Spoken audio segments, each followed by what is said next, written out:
You may have already heard about the Akashic Records as some kind of mystical library, a magical place where you can see your past lives and your soul's journey. But between what is said online and what they actually are, there is sometimes a bit of a gap. Today in this episode, we're going to demystify the Akashic Records because they aren't that abstract and they are not a power reserved for an elite of psychics. Welcome to Mystical and Practical, the podcast that demystifies the soul's journey, the spirit world, and spiritual practices. I'm Meli Guidance, a past life psychic, certified Akashic Records reader, and channeling coach. Here, we talk about spirit guides, the Akashic Records, reincarnation, and everything that connects the seen to the unseen, all with both feet firmly on the ground. Ready to decode the spirit world and connect with your inner magic? Let's jump right in. Hi there! Today I'm going to talk to you about one of my specialties, the Akashic Records, what they really are and especially what they are not. So we're going to explore together what the Akashic Records truly are, why you might feel called to them, the biggest myths and why they're false, of course, and how to develop your discernment around all of this. And I'm also going to tell you how connecting with a gnome, yes, a gnome, convinced me to open my Akashic Records.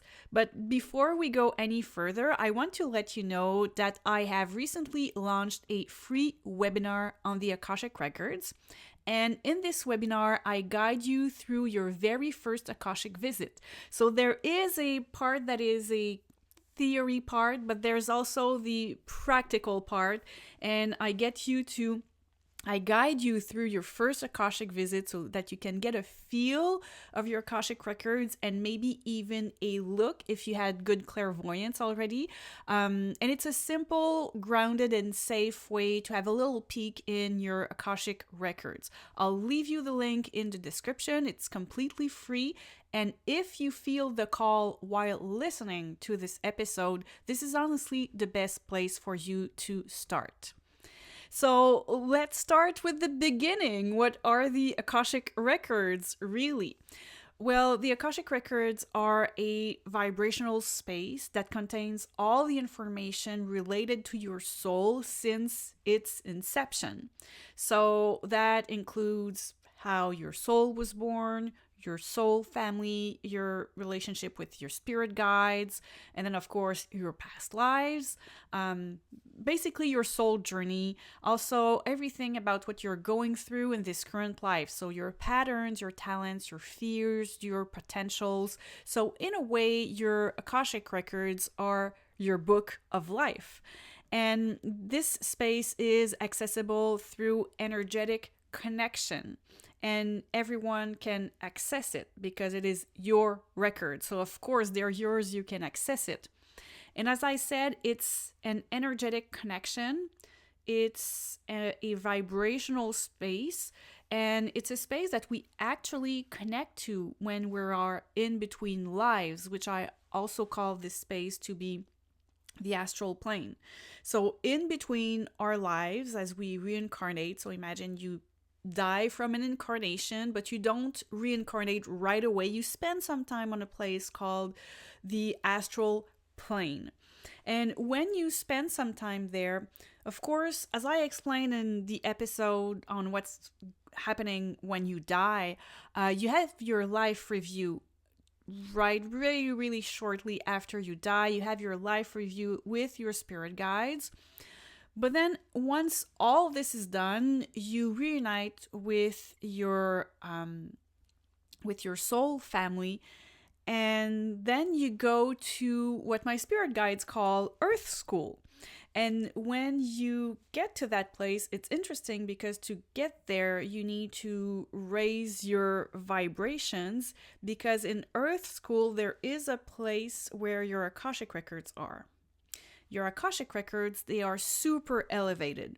So when someone channels their spirit guides, they raise their vibrations because we're on the earth plane, it's very dense, so we need to raise our vibrations.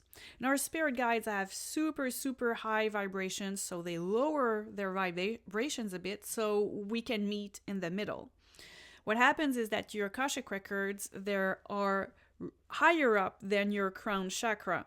They are situated at the 8th chakra, which doesn't get as much attention as the 7 main chakras that are situated on our energy body. But the 8th chakra is the soul star chakra. So when we enter the Akashic records, whether we are on the astral plane or we are incarnated on Earth, we need to make sure that our vibrations are high enough.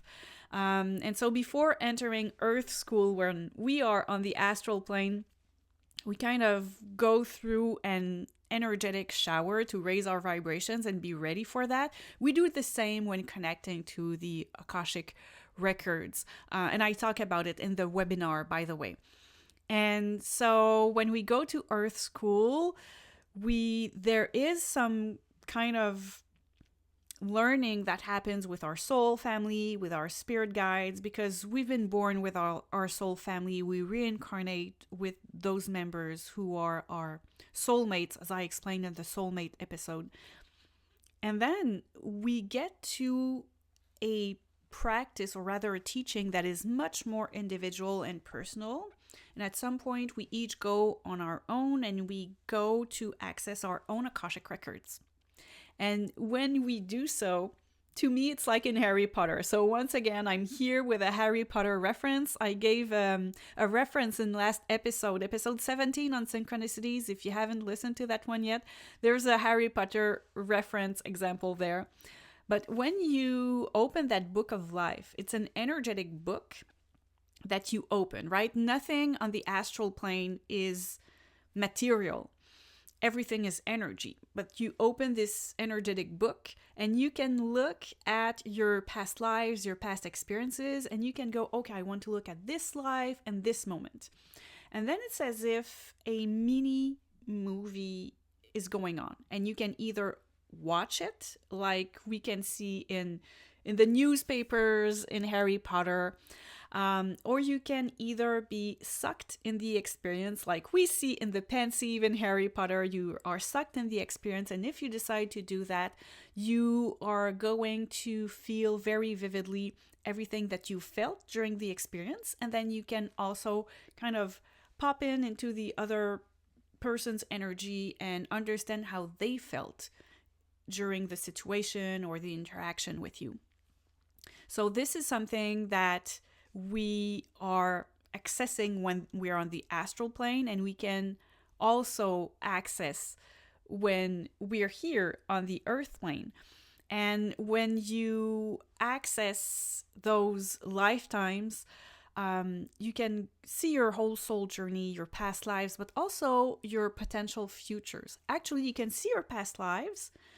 You can ask questions about your current life, of course. Why do I have all these patterns and these fears, and to understand yourself better? And you can access potential futures. The interesting thing is that when we are preparing our soul plan before each incarnation, this is something very rigorous that we do. Looking at potential futures. And I always say potential. Nothing is fixed. It's not as if you have a destiny that you cannot escape. This is very dramatic, but in reality, it's all potential futures. You always have your free will. Everyone has their free will. And when you are on the astral plane and you're preparing your next life, regarding what you want to work on, and it's always stemming from, okay, I've got this trauma from a past life, this karma to balance with someone. And so you're looking at the possibilities. And there is someone who explained in the book Journey of Souls by Michael Newton, who explains this very accurately. And they remembered that they were in this kind of space where they were seeing a huge screen. It was very modern technology, like, okay, I have this potential future, let's bring it up on the screen. Oh, okay, this is a future in Brazil, and I can be a very talented violinist, but very top violinist there, and it's going to be my whole life, will be about music. And they had a previous life where music was important, but they didn't get the chance to go deeper and be as advanced as they wanted to. So this is interesting. But then they could have a life still as a violinist, but in Norway. In that life, they wouldn't be as advanced as a violinist, but they would have the chance to be in a family where they could work on specific trauma and balance karma, and it would be nourishing on a soul level. And there would be a lot of people, like a close-knit family, even though sometimes it would be difficult balancing karma and trauma and all of that, but a lot of support, a lot of community. And that life in Brazil, there is less community, it's more like solo, and all the life is focused on being a top violinist.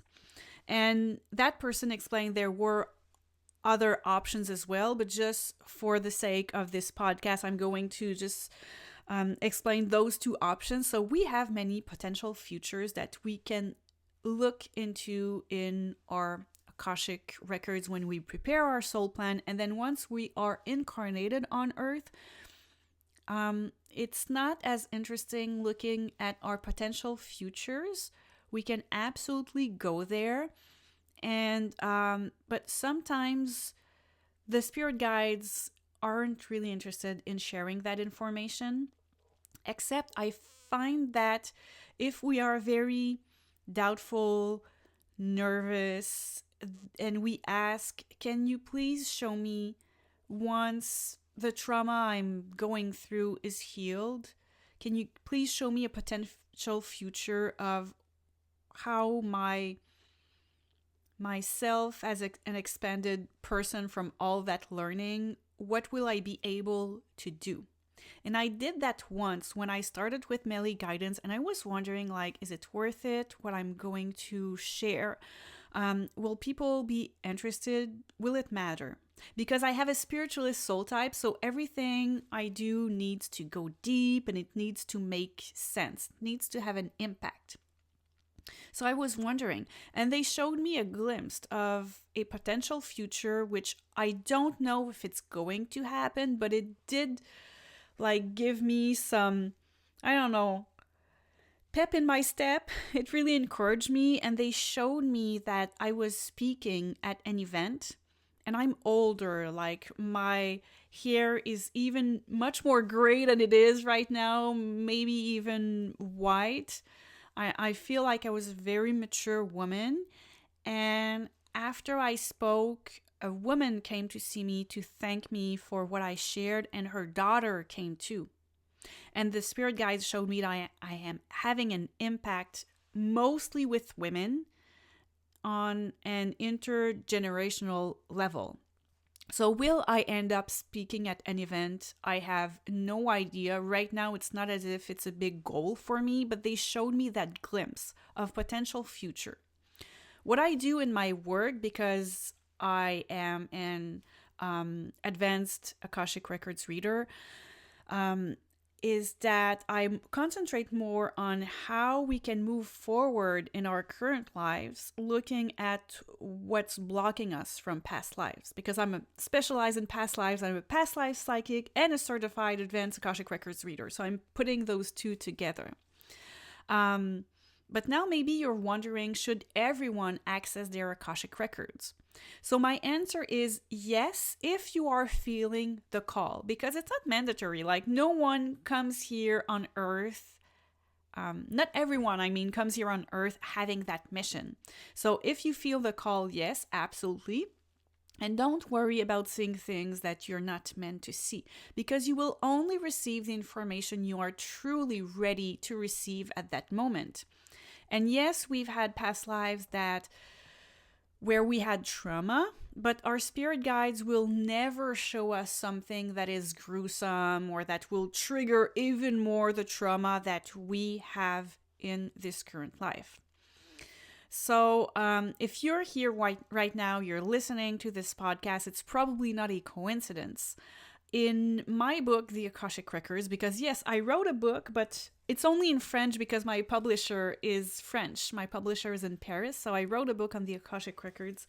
And as I explained, that connection to the Akashic Records, that calling, often comes from a deep desire to understand why you're experiencing certain trauma, fear, blockages. Where are they coming from? Who are you, who you truly are? You know, what about your whole soul journey and what your soul came here to experience in this incarnation?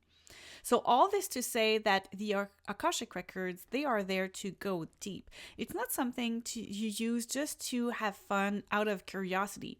Like, I like to give an example about tarot readings. So tarot readings can go absolutely both ways. The way I do them, because I'm a spiritualist soul type who likes to go deep, when I do tarot readings, I go deep, I channel spirit guides, I really look at how you can move forward. It's not just for fun, but you can absolutely use tarot if you're having a party with friends and you want to check something out, so you're not super connected to your spirit guides, like the room isn't silent or anything, but you're just having fun with your friends. That's perfectly fine, but that doesn't work for the Akashic Records.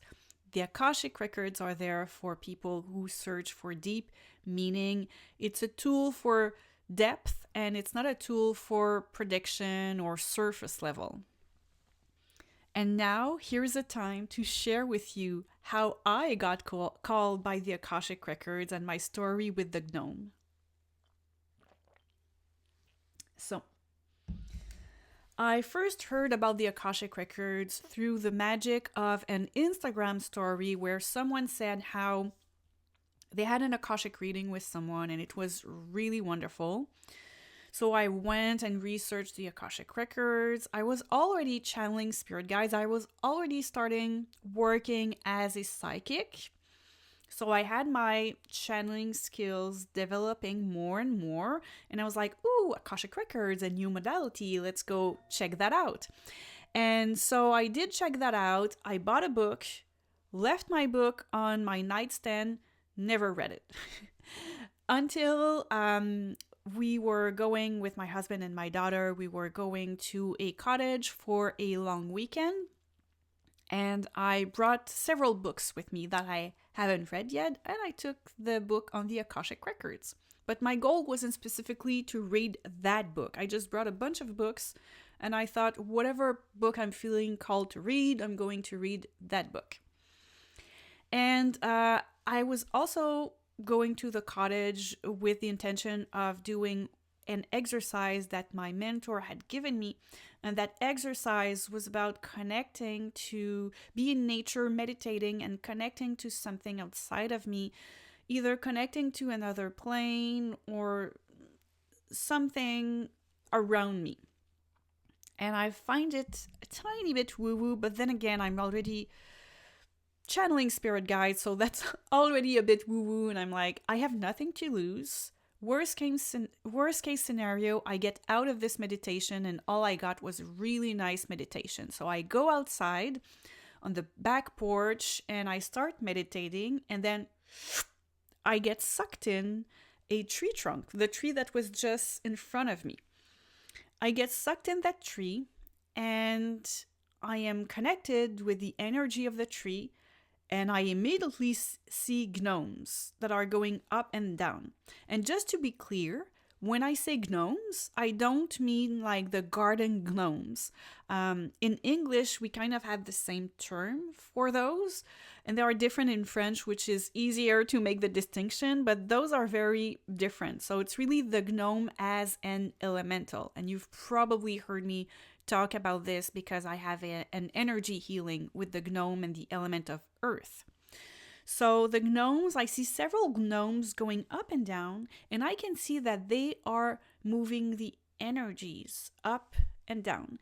Just as maybe you're familiar with this, but running your energy, which often means like opening up your chakras, activating them, taking the energies of the earth, moving them up through your energy body, releasing them up in the ether, cosmos, clouds, whatever you're imagining, but up there, in cosmic energies, and then taking cosmic energies, either they come around you or through you, and then giving them back to the earth, and then you do that several times, and it's like running energy. And the gnomes are running energy through the tree, like the tree is that highway of running energy, which I really found beautiful. And as I mentioned in the episode about what happens when we die, people see that trees help people transition when they die. Like they have this kind of energy channel, and it helps us kind of getting sucked up, if you want. Sorry, I'm just thinking about the TV show Ghost, where they use that expression, but with a sexual connotation. It made me laugh. So, to go back to the gnomes and most serious stuff, running the energy. So I see these gnomes, and the gnome elemental is serious, even a bit grumpy. And they're like, we're going up, we're going down, and I need to kind of, it's all energetic, but I need to move, and like, oh, sorry, but I'm fascinating. This is great. And then my energy is kind of invited to go down into the roots, the base of the tree. And this is where I meet the kind of master gnome that is there. I feel like he is the ancient one. He's a bit bigger, like he takes up more space, and he opens his eyes and he's giving me a message. That message I completely forgot, and I'll explain why shortly. And I find this so fascinating. I'm so excited that I get a bit in my head, and I'm like, oh wow, this is so great, connecting with a gnome. That is weird. And just as I'm too much in my head, I kind of extract myself from that experience, and I'm getting out of the tree energy. And as I'm getting out, the gnome says, go read the book. The gnome or the tree energy, it's hard for me to say, or maybe it's all one and the same, but the gnome says, go read the book. And I get a flash of the book on the Akashic Records that I just brought with me. And so I get into the cottage, I take the book, I start reading the book right away. This is why I cannot remember the message from the gnome, because I didn't write it down right away. This is exactly when you're dreaming and you have this very powerful, vivid dream, and you receive a message through the dream, and then you wake up at 3 a.m. and you're like, wow, that was really powerful. But then you fall asleep again and you wake up a few hours later and you completely forgot about the dream. This is what happened. I didn't note anything down, went back in the cottage, and I started reading the book. And in the book, the author was explaining that her very first experience connecting with an energy, she connected with the energy of a tree, and the tree told her to go read a book on the Akashic Records. That had just happened to me. Same experience. Like, what a synchronicity. I was flabbergasted.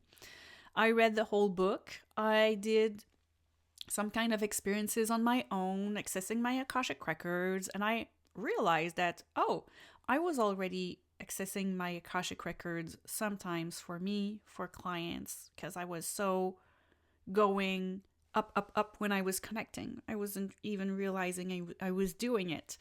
And I was good at protecting my energy, so I was doing it unintentionally. And I thought, wow, so now I'm intentionally accessing my Akashic Records, and it was much more potent, much more powerful what I was getting out of this. Connecting, I'm really good at connecting with elementals, like messages from fairies. I could see the like starseed life that I had, past life, witch wound, all of that I got access to. And I thought, okay, that I want to take a proper course, and I got certified. So that's why I said I'm now certified advanced Akashic Records reader. Got certified. I announced on Instagram, I was just on Instagram at the time, I announced there that I was opening the books not just for channeling sessions, but also for Akashic readings. And this is when things really picked up. for my business. Like there was so much interest for the Akashic Records, and this is what I'm here for as well. I was there for people who want to go deep, do the work, understand themselves better. And so I was attracting those kind of people, and I was finally offering something that matched what they wanted. And I was loving it. And now, sending this back to you, I'm curious to know, so far what I'm sharing, is it surprising you? Or does it confirm something you've already been feeling? So just think about that. Okay, so now let's dig into the biggest myths about the Akashic Records. So myth number 1 is that it's only for psychics. No, it is not. Everyone can access their Akashic Records. As I said, they are your Akashic Records, so you don't need a special gift or capacity, and your intuition is already the gateway. So it's just about knowing how to get there, having the structure, having an Akashic prayer to open the gates of your Akashic Records help as well. Now, myth number 2 is that you will see clear and detailed visions, which is not necessarily the case. Some people see, that's clairvoyance. Some people feel, that is clairsentience. Some people just know, they get downloads of information, that is claircognizance or clair-knowing if you prefer. And some people will also get clairaudience, which is getting either words, sentences, even songs in their heads. And all of this is valid, but it really depends on what your dominant clairs are and how it's easier for you to receive information.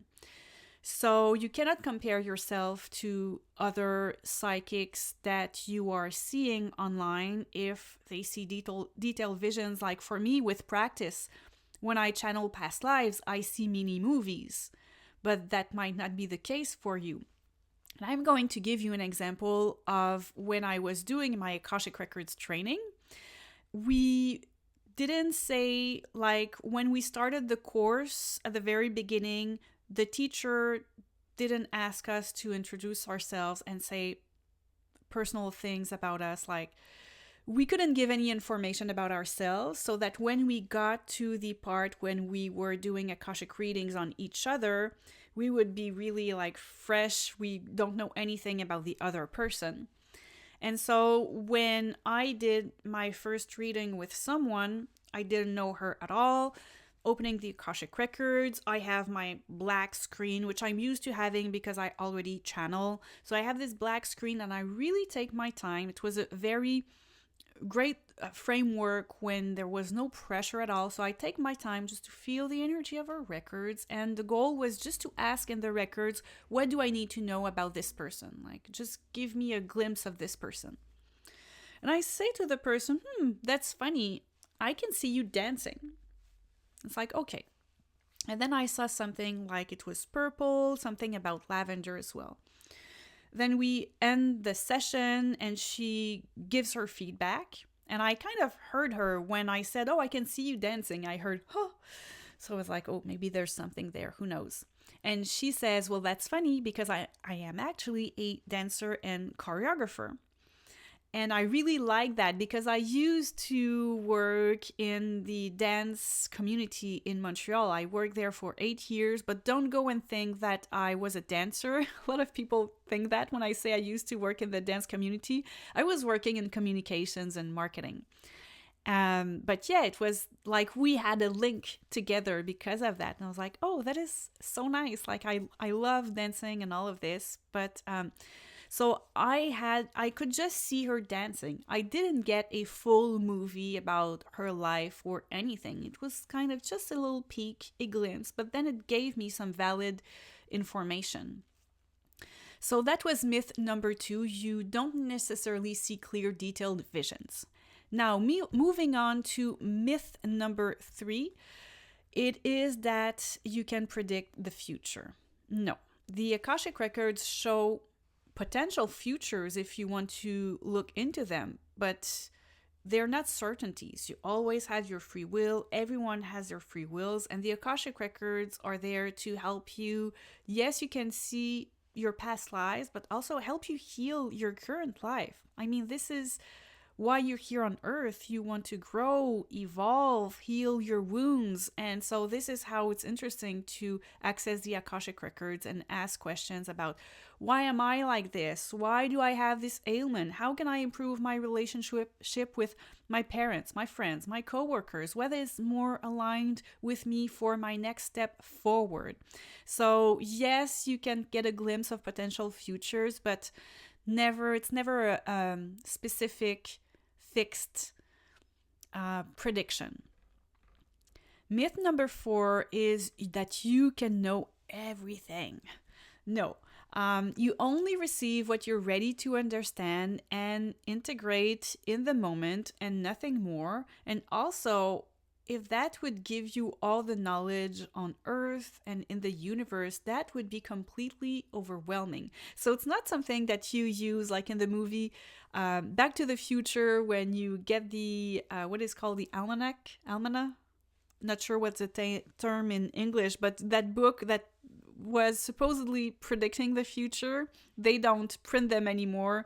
I don't think so, but it's not like that. It's not like opening a book where you can predict the future and win the lottery or anything. So it's more about understanding what you need to understand right now. And myth number 5, it is that it is dangerous. No, it's not dangerous. Of course, you need to do it properly. You need to make sure that you raise your vibrations. Using an Akashic prayer is good. But in your records, there is no fear, no pressure, and no obligation. So if a message scares you or pressures you, then you're not in your Akashic records. I find a good way when you start to get the assurance that you are in your Akashic Records is to use a channeled Akashic prayer.